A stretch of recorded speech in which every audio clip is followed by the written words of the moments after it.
Market Musings podcast with Fairbairn and Russell.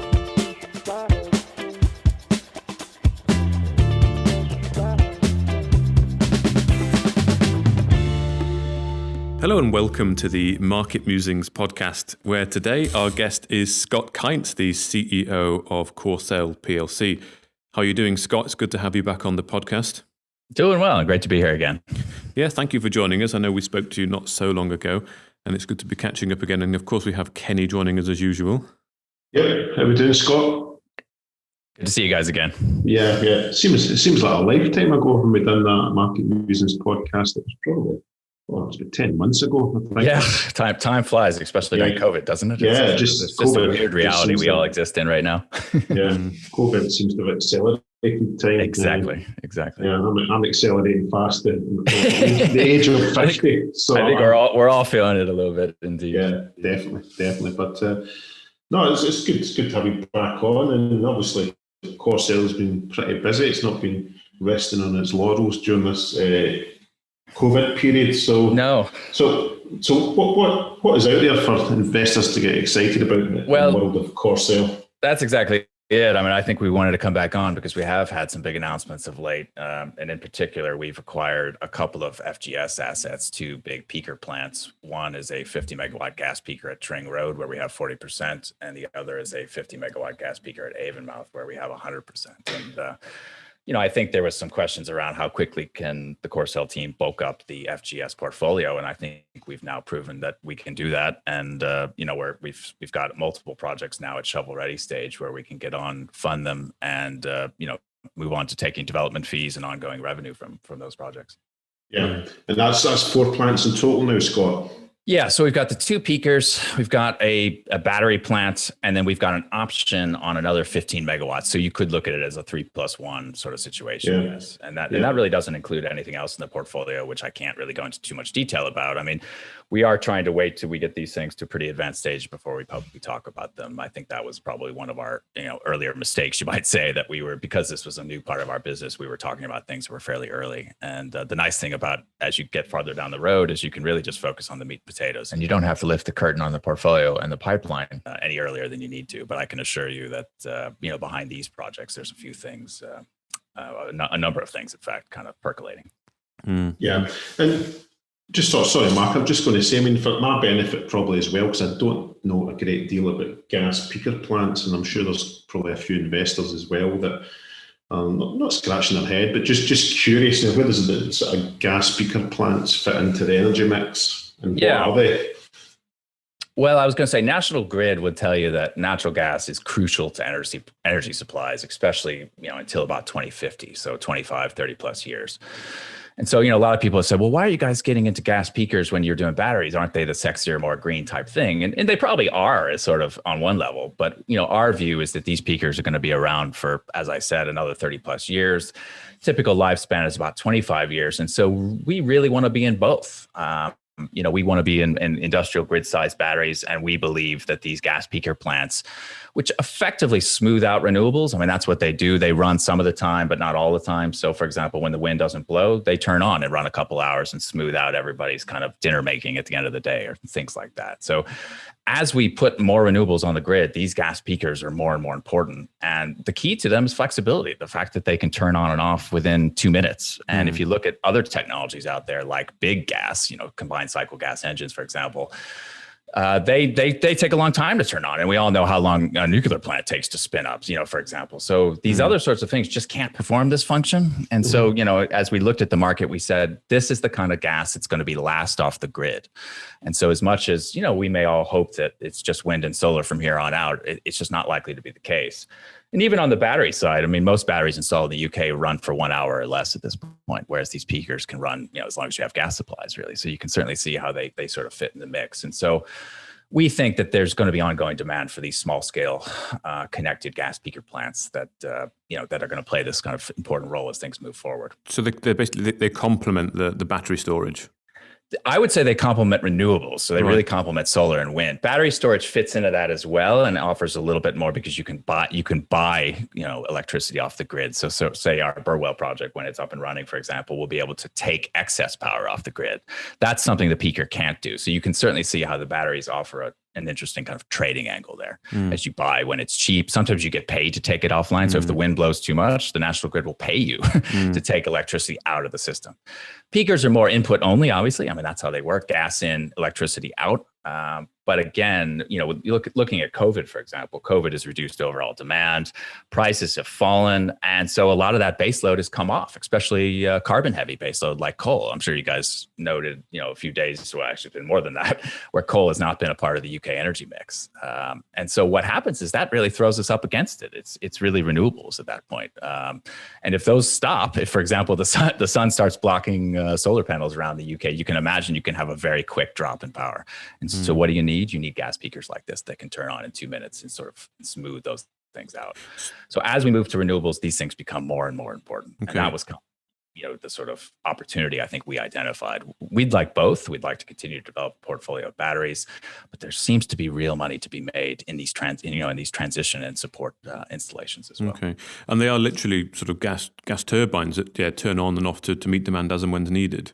Correct. You get a gas connection in on one side, you get a bunch of these different engines. They're almost like marine gas turbines. That's right. And some, you can different sizes and different efficiencies. But the big difference in what we're doing really is that these current installations are 40% efficient. And what that really means is they're designed to run. Whereas a lot of the original gas peakers installed around the UK were kind of cheap and cheerful. People were just putting, no offense, but kind of junk out there, effectively making sure or implying that it was never going to run. They were getting what's called capacity market payments for that. And you really never wanted to turn them on. Whereas what we're talking about here is kind of a gas peaker 2.0. Where really we want them to run and we intend to make money by running them, certainly a bit more than some of these traditional gas peakers that are out there. And just go on, Kenny, and I'll let you come in. Yeah, I was just going to say, is there subsidies available for these new sort of 2.0? There are. There's subsidies available for everything. The real question is how much does it get reduced? So for example, the capacity market is the big one. Batteries, for example, can play in that market. But again, because they can only run for an hour to 2 hours, something like that, they get derated. And so their subsidy is sort of 40%, 30% of the full amount. So you can see that's not a great place for batteries to play. Whereas these gas peakers, they get 100%. They get the entire government subsidy. I think it's 98.9% or something like that, but you get the idea. The point is that the National Grid looks at that and said, well, those gas peakers are going to run. They're going to run for hours and they're going to be available when you need it. Whereas a battery, it kind of depends. It kind of depends on obviously where the trading is at that point. Maybe they just sold expended their battery out and they don't have anything available. But whereas gas is just consistent, as long as we have gas supplies around the UK, you can see these things playing. So the idea, the way a capacity market works is effectively you get a notice period. I think they give you about 4 hours, and then you've got to turn on if they tell you to. And really, it's only happened once. It's only one time in 2016 that's been implemented. But you get paid to sort of sit there regardless, and that's kind of how you can see that there was a little bit of laziness historically, where people would put kind of engines that really were never designed to be run in there. So we're trying to sort of change that dynamic a little bit. So do you think then, just on the FGS, which is flexible grid solutions, do you think that's well, maybe you can explain the concept a bit first and then tell me what you think about the future. Is it the future of energy, do you think? Yeah, well, FGS was set up some years ago for Corcel to play in this space. And again, our mandate is really solar, grid level energy storage, and these gas peakers at this point. And it's become one of our focus areas. I think in part because it's been easier to advance under COVID. I mean, we're here in the UK. We've been able to do deals with a couple of really exciting partners, including Arlington Energy and Electric Land. These are experienced groups in the area. They want exposure through the PLC, and often in this case, they've got projects that they're willing to sort of work with us to vend into the PLC or vend into some of our subs in some cases. And so, I think we'd always seen this as balancing the mining assets where we're offering exposure to battery metals in the ground. But certainly during COVID, this has become one of our primary focuses. And maybe that's normal with the inability to travel and do some of the overseas mining stuff that we might want to do. It's been easier in a sense to move some of these different energy projects forward. And I'd say at this point, it's looking like probably one of the more exciting near-term opportunities in our portfolio. We're looking to go to financial close on Tring Road and Avonmouth here by September or so. And at that point, we would hope to get some pretty big development fees. I mean, you'd be looking at a total development fee at Avonmouth of up to 1.5 million. And our 40%, if you do the same thing at Tring, would be something like 600,000. So, I mean, it's real money for a company of our size, not to mention the fact that we would hope to get an ongoing carry. And we, of course, have the opportunity to invest ourselves. So, I mean, the idea here is that these things are funded at the SPV level, and that Corcel or FGS may take a percent, and certainly would end up with a free carry of some kind as well. So you can see you sort of dip in it, across a couple different angles there.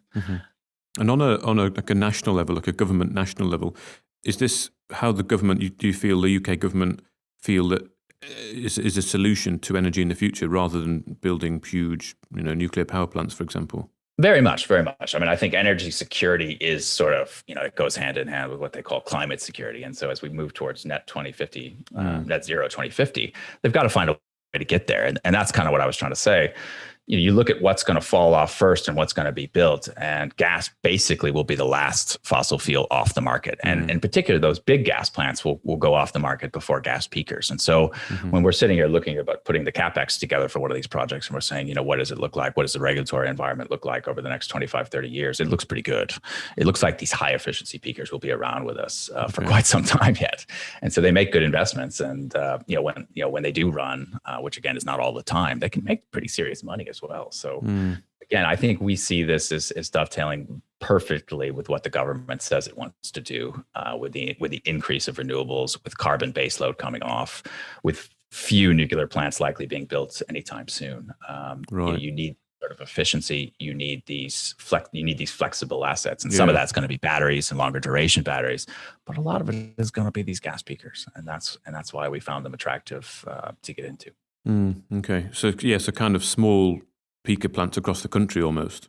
Quite exactly. Yeah. Rather than build some massive multi-billion-pound station, on the coast somewhere, you build a number of these smaller, sort of 50 megawatt type peakers around the country, a little closer to where your needs are, and they turn on and off as required. It's sort of an elegant solution, and I think again, judging by what the government and National Grid have said, it's very important to really moving towards dealing with climate change and adjusting the way the UK uses energy and generates energy.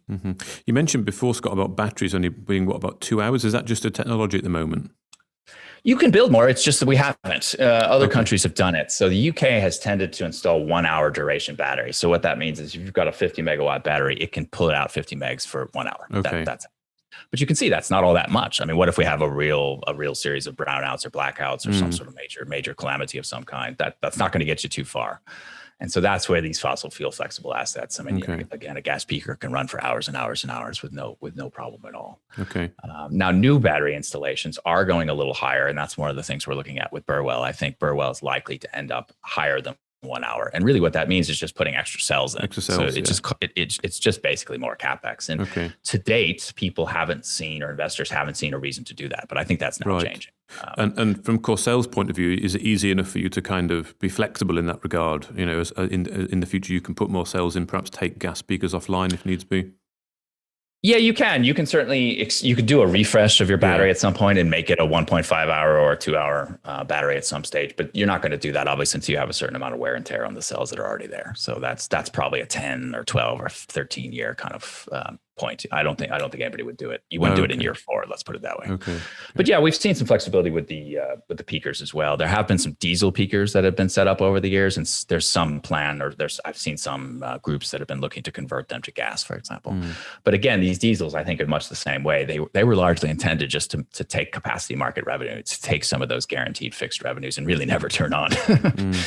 So again, it's a slightly different sort of thing. I would call that more that 1.0 stuff, where it's safe and investors liked it, but there's really very little upside. There's not a lot of trading in it, because you're really just sitting there taking government payments. And so it certainly appealed at the time, but I think people in the industry see this as a changing space, and I think you're going to need to operate to play at this point. You're not going to be able to just sit there, collect and make returns like maybe it was possible 5-7 years ago. Sure. And where is Corcel now then with the projects that you've got? You've got quite a few, haven't you? Yeah. So again, across the three, we're at shovel ready on Tring and Avonmouth, and we're moving to financial close straight away. So starting really last week, we've kind of started to package these deals. And one point I would make, people have said, "Well, why are you doing so much at one time?" And really, the reason is because it's easier. It's easier to market 100 megawatts of gas than it is to market 7, for example. And we've seen a few competitors pop up on AIM, for example, with some of these small plants. And frankly, it's just difficult. Right? Because you have to do all the same work. It's all the same marketing. It's all the same sort of prep and approvals and planning and everything. So why not sort of go big, I think, at that point? And when it comes to talking to investors around the city, investors tend to want to write reasonable sized checks. I mean, certainly if you want to play with the bigger boys, right? So we really see this as now it's a 50 plus 50, 100 megawatt gas peaker joint group of assets. It's going to be marketed really starting immediately. And we've really already started in a sense. And, the idea would be to try to look to find a group to do potentially a large chunk of it. And then if not, obviously you can open it up to sort of a wider section. But having 100 megawatts, I think, makes it more likely that we're going to get some big investors in there who may just do all of it or nearly all of it or something along those lines. Okay. Go on, Kenny, sorry. Yeah, it's a bit like going to the pub, and it's easy to have 4 shots in the one go than it is to have 1 shot in the one go. You're drinking rapid. So no, I get your theory behind it. The battery is something different. The other point you see is when you're talking to investors is there's kind of a silo of investors that kind of look at it the way we look at it. They want to be in peakers. Then there's the silo of investors who want to be super green and they won't touch any carbon. And we think that's a little unrealistic. That's kind of what I was trying to say. I mean, it's nice to say that. It makes you feel good. It's good on your annual report or whatever. But the reality is we have to have both. And so it makes sense to sort of put a package of peakers together, market it to investor X, that group, and then to do your battery stuff a little bit independently because they're going to be slightly different silos there. Is it sort of waste energy a route that you guys have looked at all? We have looked at that. I mean, that's a little bit different animal simply because it has a lot of engineering and complicated feedstock. You think about those plants, you've got to get that feedstock right. And securing feedstock over sort of 25, 30 years can be tricky because it can change. It's just difficult. So that's not something we're as focused on. I think there's been a lot of kind of high level, I mean, it's something we've looked at, but there's been a lot of high level failures in the UK over the last 10 years where a lot of those plants were built and had to be rebuilt and redone. It just seems to have a level of complexity to it. It looks attractive and everybody says, let's turn our waste into energy. Great plan, right? But I just think it's a little bit trickier. This stuff is sort of elegant because gas is gas, right? I mean, you're just using bog standard natural gas. All you need is a pipeline in, and that's it. There's really no risk around feedstock whatsoever. And prices tend to move together. So, I mean, if natural gas goes up, energy tends to move in parallel. So that, the idea that you would never, you should always be able to capture a margin or a spread on these kind of things. And that gives us good comfort that they're going to be economic for quite some time. Okay. So we're kind of getting out there. Like I said, idea is to really move these first 2 through to financial close as soon as possible. And obviously we'll update the market once that's done. Our Burwell project is lagging a little bit behind. We're sort of moving that to shovel ready up there. Our landowner has been looking to sell his land, and that's kind of slowed things down where it's a little bit outside of our control. So we're kind of waiting for him to finish his land sale. We've been in discussions with some of the potential buyers of that land, and I think we're pretty comfortable that the field for which this is planned will be a battery site because it's in everybody's obvious economic interest for that to happen. But unfortunately, it's a little bit out of our control where, if the individual in question wants to exit his property, and he's going to do that first before somebody commits to our battery. But the good thing is we're working on planning and some other bits in the background. And we're hoping for have really planning advanced here pretty much to be finished, in the next month or so, basically. So I think Burwell is at a point where we'd like to be able to announce shovel ready status on that in the near term, and then as I said earlier, move that to financial close, probably on a slightly different schedule, as I mentioned, simply because it will be a different group of investors there. And when you say financial close, Scott, that means what? That's you ready to get investment and effectively build it. Yeah, you're effectively funding the SPV with a mix of debt and equity, and how much of that you get depends obviously on the type of project. The nice thing about peakers, again, is that banks understand them, right? And these debt providers understand them. So it's actually a little bit easier to get debt into peakers than it is to batteries. Although I think that's changing with everybody now getting pretty excited about batteries. That may be a little easier than it used to be. But a typical leverage ratio would be sort of 50-50, and you sort of, you work out the returns to equity holders on that basis. And the returns are pretty good. I mean, these projects should be making in the double digits.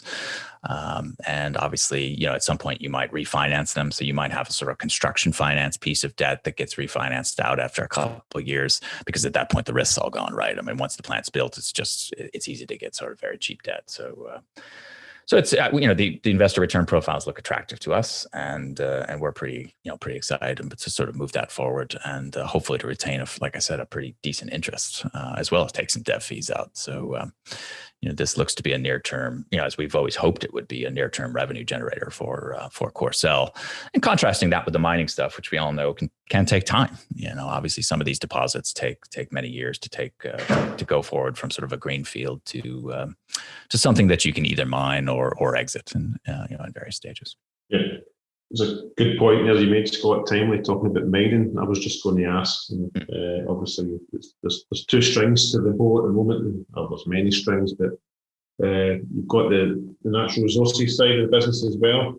Indeed. What's going on there? What can you tell investors? We've been chugging away in the background on that. If you look at Mambare, we did announce an environmental permit came out. That's our Papua New Guinea nickel cobalt asset a few weeks ago, and that's a pretty big step. That's basically the last step before a mining lease. Now, of course, it's no guarantee with the PNG government of how long it takes to sort of finish our mining lease, but the value inflection event there is to get to 20, 25-year mining lease. And at that point, you can either go forward and turn that into a DSO operation, or probably you could sell it out, bring a partner in, and have them go for it. I mean, certainly we expect there to be quite a bit of demand, but the key there is the mining lease. And so this environmental permit that we announced, as I said, a couple of weeks ago, is probably the second to last step. It's pretty much, we're pretty close. Although again, with the PNG government and COVID actually kind of being a bit of an issue in the country at the moment, we certainly can't really comment on timelines there. But it's definitely trending the right direction. And again, I always like to highlight this as an asset that underpinned Corcel's predecessor to, I think it was a 40 million pound valuation at one point. So these are big assets, and right now, we continue to not get a lot of sort of value for them, I think, in our market cap, and I would expect that to change. I mean, hopefully, as we move towards mining lease here, and people start to see that this project's real and moving to a real value inflection event. Yeah, and then go ahead. I think Mambare, from memory, because I've been involved in Mambare way back in 2010. I think it was only 3 or 4% explode.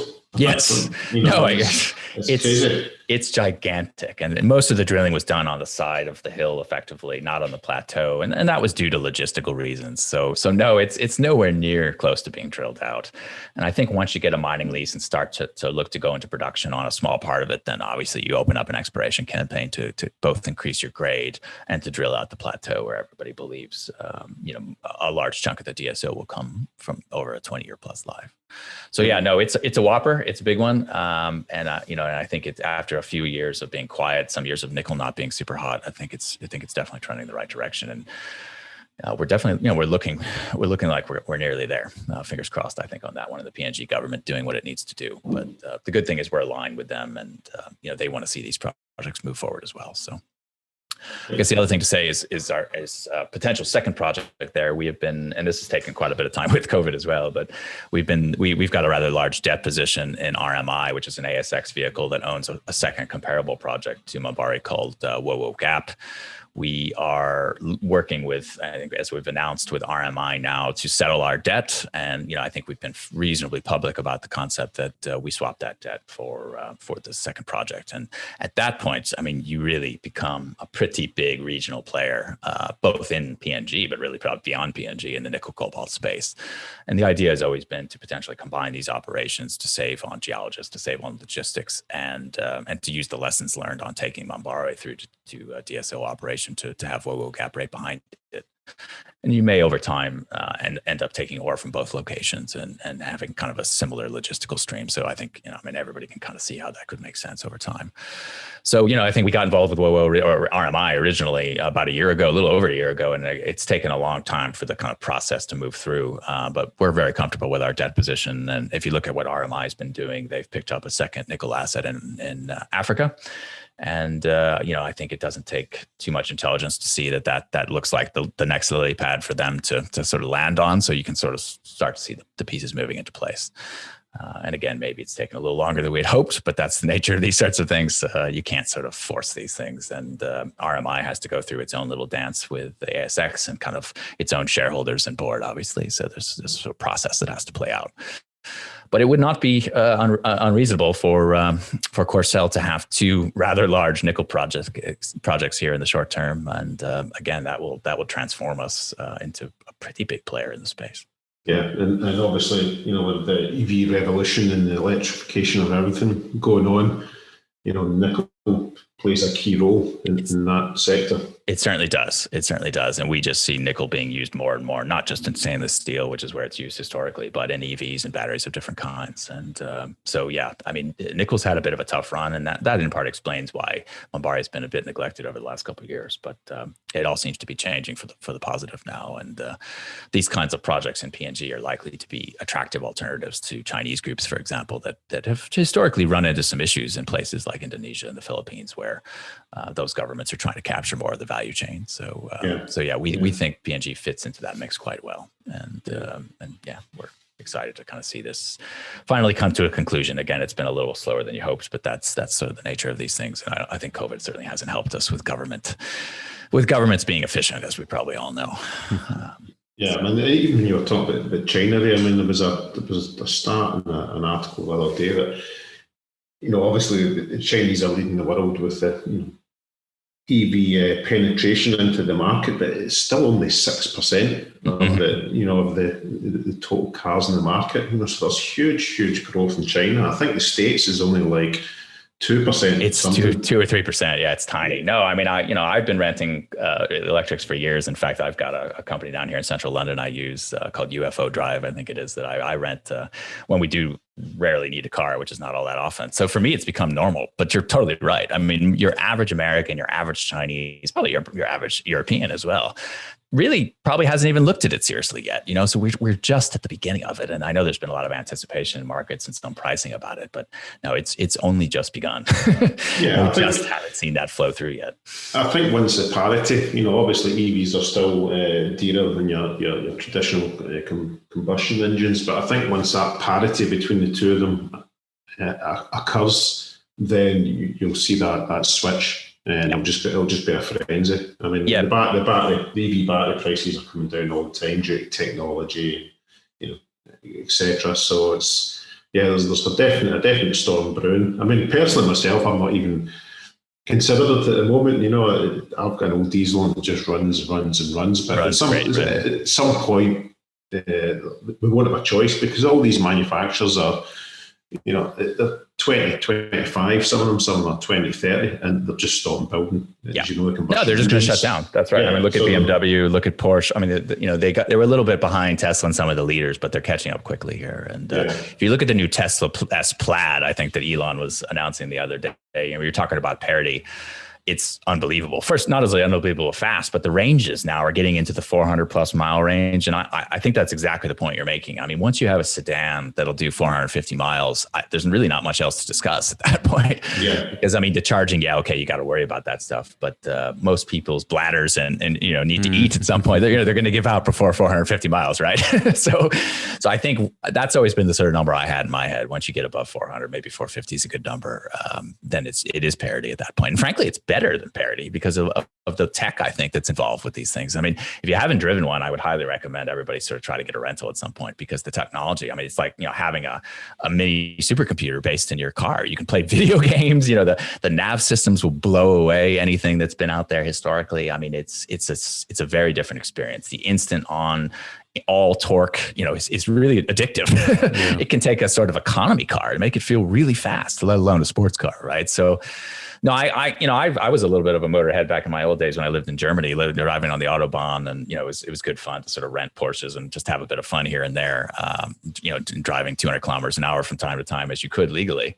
But I have to say, it didn't take that much to sway me that this is the future. But you really do have to go drive it, because I think a lot of sort of motorhead types in particular say, I want the noise, I want the rumble, I want the the V8 or the turbos or whatever they happen to like. And when you go drive one for real, you say, wow, this is like a spaceship, and this is the future. Yeah.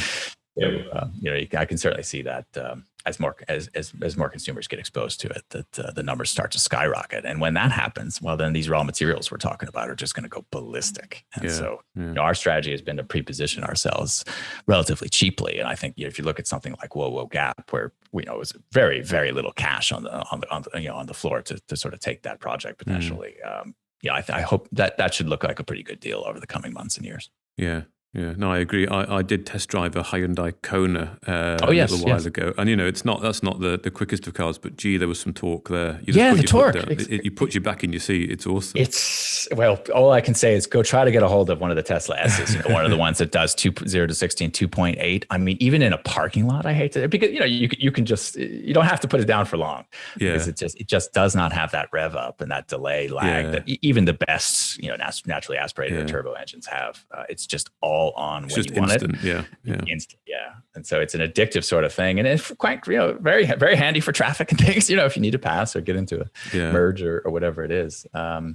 It's clear the future, at some point, gas engine cars will just be something that hobbyists use on the weekend, probably with special permits, right? I mean, that's probably how it's gonna work out. Yeah. Good. So when is it then, Scott, we're looking at next for Corcel? Sort of autumn time, really? Is that the next kind of milestone point? Well, like I said, I don't want to comment on something like the Monbari. If we go down the list, financial close for the two big peakers, that can happen. We're working on that now. That happens when it happens, right? So as soon as you get the investment in place, it happens. I think we've set ourselves a deadline. I would say like a long stop date of September. So we'd hope to have it done by then. Okay. But that could happen sooner if we get some, if we get the debt and the equity lined up over the summer. Some questions around how much we'll be able to do in August, right? I don't know. You guys have any views on that? I mean, this August, we're just not quite sure. Is it going to be a normal August? Are people going to be gone, or everybody gonna be open for business? I mean, last year was a bit of a weird one, right? So let's sort of see how that goes. Burwell shovel ready, I already mentioned. We're waiting for the sort of land situation to stabilize there. But as I said earlier, our view is that that will get done because it's an empty field and it has much more value as a battery site than it does as an empty field. And so the ultimate buyers of that land will no doubt do a lease with us, and we'll move that forward. So again, I don't want to put timelines on that because that's sort of a day-to-day, week-to-week sort of thing. But it seems to be moving in the right direction. Monbari mining lease, as I said earlier, that could be, it's sort of the same thing. It's sort of week to week. You just don't know how long that's going to take to process. And the PNG government seems to sometimes disappear and then all of a sudden throw something on you. That was a little bit how the environmental permit came through. It kind of came through sort of suddenly. So certainly sounds near term, but we don't know. Whoa Gap, again, doing something with this debt. I think we've announced that's in progress. So again, not very far off. I don't want to put a hard deadline on that, but I mean, we've announced that's playing out behind the scenes, and stay tuned on that one. And then I would just say portfolio expansion, especially on the FGS side. I mean, we would like to add additional battery pipeline and additional peaker type pipeline to the FGS portfolio. And so that's always kind of churning away. And as we become a little bit bigger player in the space, more and more people are offering us different things. And we're seeing, frankly, opportunities to partner with different groups. And as I said earlier, the caliber of an Arlington Energy or an Electric Lander, this is really great stuff. And we're very excited by these partnerships and the ability to work together with these guys. So no, we've got, I'd say we have a pretty big list of value inflection events, all in the relative near term. I mean, certainly over the next several months, all of that, we'd like to see some pretty big advancement on part or all of that at some stage. So. And obviously, just to finish off, Scott, you've got the Dempster, the uranium and vanadium project in the background. Yeah, we skipped that one. That's right. Yeah, no, that's that sort of cheap and cheerful early stage project up there. We think it obviously thematically it fits quite well. We did some work in August last year that was very positive stuff, and so we've been sort of planning on how we go about moving that forward this year, and that might include a drill campaign. It might include some more sort of exploration to set up for a drill campaign. We're trying to work through those details at the moment. But that has the beauty of being super early stage, relatively cheap. I mean, we're not talking millions of when it comes to work here, and pretty much spot on with our overarching theme, offering investors exposure to vanadium and by extension vanadium redox flow batteries. So nickel, cobalt, and vanadium between the mining projects at this point. And I think we've said before, and certainly I think I've said before, we'd love to add some lithium to the mix. And if that becomes possible with the sort of economics and the valuations lining up, then that would probably really complete the exposure that we'd like to give everybody. Perfect. All right, Mark, have you got anything to to add? I think we've just about covered everything. No, I've enjoyed that, Scott. Yeah, it's given a nice picture of where you are and what's going on, particularly with the flexible grid solutions as well. So, yeah, it'd be nice to catch up again with you, in the not too distant future, maybe 2-3 months, and see where you are. Indeed, we'll have to we'll make sure and do this more regularly than we have been. We've been, as you can probably see from the news flow we've talked about here, we've been sort of churning away behind the scenes a bit, and I think we're getting to the sort of quote unquote harvesting stage of some of these assets now, and so that should give us a good chance to check in with you guys more often. Excellent. No, I look forward to it. Yeah, well, thank you very much, Scott, for your time today. Thank you. Thanks, Scott. Appreciate it as always. Thank you. Take care. Scott, take care. Bye-bye. Cheers. Bye. Thank you for listening to another podcast from Market Musings with Ben and Russell. Tune in next time.